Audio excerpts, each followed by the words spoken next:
Trump finally exposed his hatred for Ukraine, Zelensky no longer tolerates and draws a bottom line for negotiations. Trump is not even pretending now. Before, he kept saying that he could not bear the bloodshed of the Russian and Ukrainian military and civilians, so he wanted to stop the war. Between his words, he was proud that he was given a great mission by God and was asked to be an angel of peace. But now he doesn't want to pretend anymore. He doesn't want to pretend to sympathize with Ukraine anymore. He just despises Ukraine from the bottom of his heart. He just wants to make hateful remarks against Ukraine without any scruples. So why did Trump make such a change? Let's try to analyze it. First of all, what prompted Trump to stop pretending was undoubtedly Europe's increasing aid to Ukraine, which deviated from Trump's original intention. He originally wanted to use any means to oppress Ukraine and make Ukraine surrender.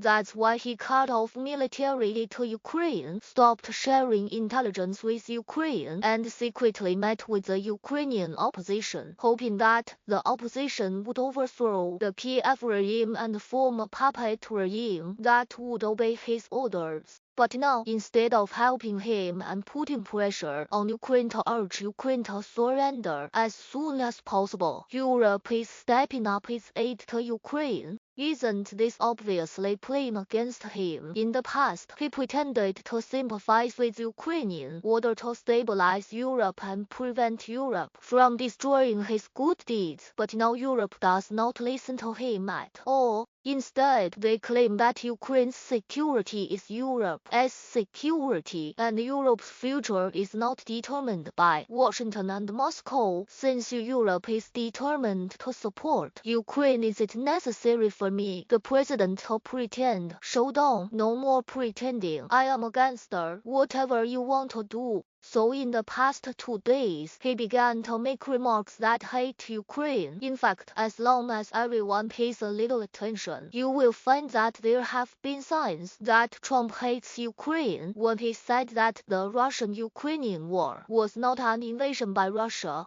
but provoked by Biden and Zelensky. Many people thought that Trump put pressure on Zelensky in order to force Zelensky to sign a minor agreement, but the facts prove that this is not the case. Rubio has said that the minor agreement can be signed at any time during the US-Ukraine negotiations held in Saudi Arabia. The theme of this negotiation is not the minor agreement at all, but Ukraine's substantive concessions to Russia. Rubio made it very clear that the so-called concessions are to make Ukraine recognize that all the land lost since 2014 belongs to Russia. If Ukraine agrees to such concessions, it means that Ukraine will permanently lose these territories in the future. If Ukraine wants these territories again, it will be an invasion, and Russia can justifiably resist the invasion. Do you understand? All the dramas Trump did before were to force Ukraine to surrender to Russia. Everyone must remember how Trump put pressure on Ukraine step by step. Trump first scolded Zelensky for being an unelected poisonous dictator and that the Russian-Ukrainian war was provoked by Zelensky. Then Zelensky was not only humiliated by Trump and once in the White House, but also beat back by Trump, saying that Zelensky did not respect the United States.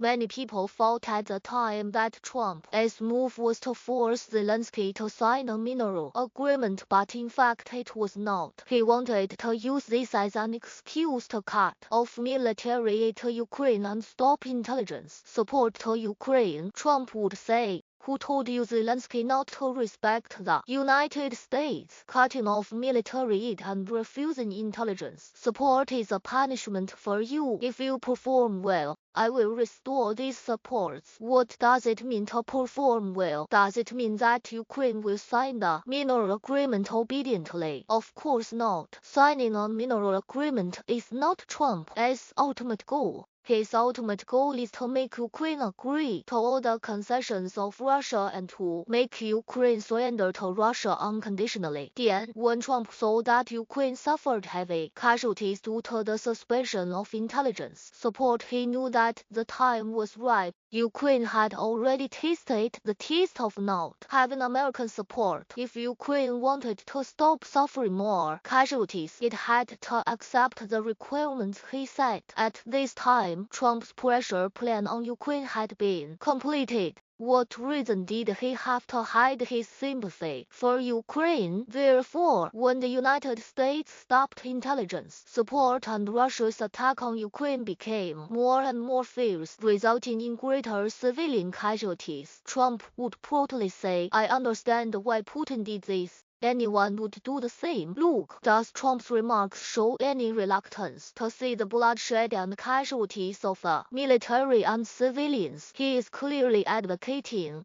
and praising the bombing of Ukraine. This is not the most vicious thing about Trump. Just one day later, he once again made extremely hateful remarks about Ukraine when a reporter asked Trump if he would feel uneasy if the United States withdrew and Ukraine could not survive. Trump said nonchalantly, "It can't survive anyway." Can you imagine that such words came from the mouth of the US president? The hate speech of the German head of state against the Jews years ago was no more than this. Ukraine has certainly seen through Trump's true face. The reason they are enduring now is nothing more than buying time for Europe to rearm. But Ukraine will never agree to the concessions that the United States requires them to make. If Ukraine must make concessions, it can only be a temporary ceasefire in the sky and at sea. But Ukraine will never agree to a ceasefire on land. A ceasefire on land will only give the Russian army a few months to treat its wounded, recruit infantry from North Korea, and then restart the war. This is the bottom line of the Zelensky government's negotiations. Ukraine does not even accept a ceasefire on land, let alone territorial concessions. This actually means that Ukraine has given up hope in the United States. In future battles, they will no longer expect the United States. They will fight together with the world. Europe until a truly just and lasting peace is achieved.